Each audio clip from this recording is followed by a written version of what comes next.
Salut, salut, salut, j'espère que tu vas bien. Aujourd'hui, il faut que je te parle. On a tous des problèmes dans nos familles. Tu vois, entre les frères et sœurs, c'est pas toujours rose. Entre les frères et sœurs, c'est pas toujours un long fleuve tranquille. Il y a souvent des petites guéguerres, il y a souvent des problèmes, il y a souvent des désaccords, voilà, des prises de bec, il y a tout ça, il y a tout ça, il y a tout ça. Mais honnêtement, pour les fratries où c'est problématique du 1er au 30, de janvier à décembre, où il n'y a pas la paix, où il n'y a pas l'entente, où il n'y a pas, honnêtement, faites un effort. Quand vous avez des problèmes entre vous, les grands, ne mettez pas vos enfants dedans. Je m'explique. Quand les frères entre eux ont des problèmes, ces problèmes doivent rester au niveau des frères entre eux. Ne mettez pas vos enfants dedans, occupez-vous de votre problème. Laissez les enfants continuer à respecter leurs aînés. Parce que si vous introduisez vos enfants dans vos problèmes d'adultes, ce que vous leur apprenez, c'est ce qu'ils vont se reproduire dans leur fratrie à eux. Il ne faut jamais oublier que ce que tu apprends à ton enfant, c'est ce qu'il perpétuera si toutefois il ne se fait pas une sorte de rééducation personnelle après.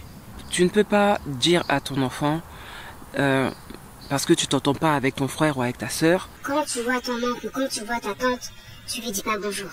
Honnêtement, on fait pas ça. On fait pas ce genre de choses. Faut savoir être au-dessus, faut savoir avoir de la hauteur, faut savoir garder des valeurs, faut savoir ne pas tout mélanger. J'aime bien, des fois j'entends mes enfants dire « Oh là là, là t'as tout whipping ».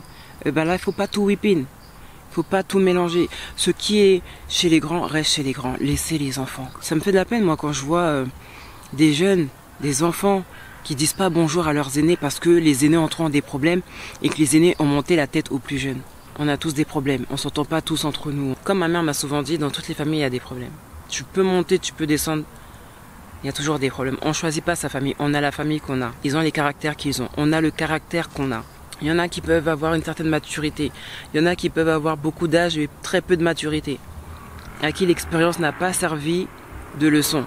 D'accord, bref. Le but de ce message, c'est juste, lorsque vous avez des problèmes entre vous dans les fratries, ne mélangez pas vos enfants. Si vous, en tant que grande personne, vous n'arrivez pas à trouver un terrain d'entente, ne mettez pas vos enfants aussi dans la division dans laquelle vous-même vous êtes. Voilà. Et ce que je dis, je parle des fratries, mais je parle aussi dans les relations. Je parle aussi dans les relations. Quand on a un problème avec quelqu'un, c'est pas la peine de monter la tête à l'un ou à l'autre ou aux autres pour que eux aussi se lèvent contre l'autre. Quand deux personnes ont un problème, apprenez à écouter les deux versions. Arrêtez de vous asseoir, manger votre popcorn et de donner raison à la première personne qui vous a donné sa version. Parce que quand la deuxième personne va arriver, quand la deuxième version va se faire entendre, vous allez vous retrouver bête. Ne prenez pas parti avant d'avoir entendu les deux sons de cloche. C'est faire preuve de sagesse et faire preuve de recul. Voilà. Il y a trop de divisions bêtement dans les relations familiales, comme sociales, comme amicales, comme même professionnelles, hein. La seule chose qu'il faut savoir faire, c'est prendre du recul. Et si tu as un problème avec quelqu'un, c'est ce problème entre elle et toi.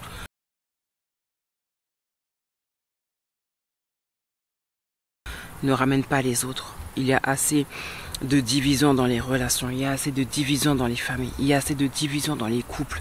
Même là où les gens doivent être unis, les gens ils sont comme ça. Donc voilà le message que je voulais te donner. C'est vrai, il y a des familles qui dérangent, il y a des familles qui énervent, il y a des familles qui ont des raisonnements, tu te dis mais comment c'est possible? Mais il faut que tu fasses avec, il faut que tu fasses avec parce que c'est comme ça. Mais laissez les enfants en dehors de ça, laissez... Même si vous êtes le chef de la famille, mais dites-vous une chose, c'est que la maturité dont vous allez faire preuve, c'est la maturité aussi dont vos enfants feront preuve dans leur prochaine relation. Je veux aussi dire une chose, c'est l'immaturité dont certains parents font preuve. J'espère que certains enfants auront une maturité par rapport à ça. J'aime bien un proverbe africain qui dit que entre l'arbre et l'écorce, il ne faut pas mettre le doigt. Il y a des relations dans lesquelles il ne faut pas parler. Il y a des relations dans lesquelles il faut vraiment pas mettre ta bouche. Parce qu'après, c'est toi qui te retrouves bête. Il faut savoir aussi des fois dire aux gens « Non, ce que tu fais n'est pas bien, moi je vais me laver les mains ». C'est votre problème entre vous. Ne nous mêlez pas à vos problèmes. Et être dans une position qui va certainement faire réfléchir la personne qui essaie de semer la division d'une manière ou d'une autre. Il y en a qui vont dire « Oui, mais ce sont des enfants, c'est normal, ils ont le truc de loyauté envers leurs parents ». Oui, ok. Je pense que quand on arrive à un certain âge et qu'on réfléchit, on peut, avec respect, dire à son père ou à sa mère « Écoute, d'accord, il s'est passé ça, ça, ça entre vous. Je ne suis pas d'accord avec ce qui est fait, mais le respect Mais le respect, c'est que quand je vais voir mon oncle, quand je vais voir ma tante, ou quand je vais voir ma grand-mère ou mon grand-père, peu importe, que je leur donne le respect qui leur est dû, que je leur dise bonjour, c'est la moindre des choses. Et ça n'engage absolument à rien qu'un enfant reste poli envers une personne avec laquelle tu ne t'entends pas. Je veux aussi souligner une chose, c'est oui, effectivement, ça dépend du problème rencontré. Si on a frappé ton père, on a manqué de respect à ton père, etc., ou à ta mère, d'accord. Mais quand c'est des futilités entre frères et sœurs, là, tu vois, les petites guéguerres intestines, les petits trucs qui viennent et qui reviennent, qui passent et qui repassent, c'est de ça dont je parle. Je parle pas des gros problèmes où là, non, trop c'est trop, là, jamais t'aurais dû lever la main sur mon père, lever la main sur ma mère ou l'insulter. C'est pas de ça dont je parle. Qu'on se comprenne bien, c'est pas de ça dont je parle. Donc voilà, petit message clair, c'est tout pour moi. Je te laisse avec ça. Sur ce, bon courage. Mouah.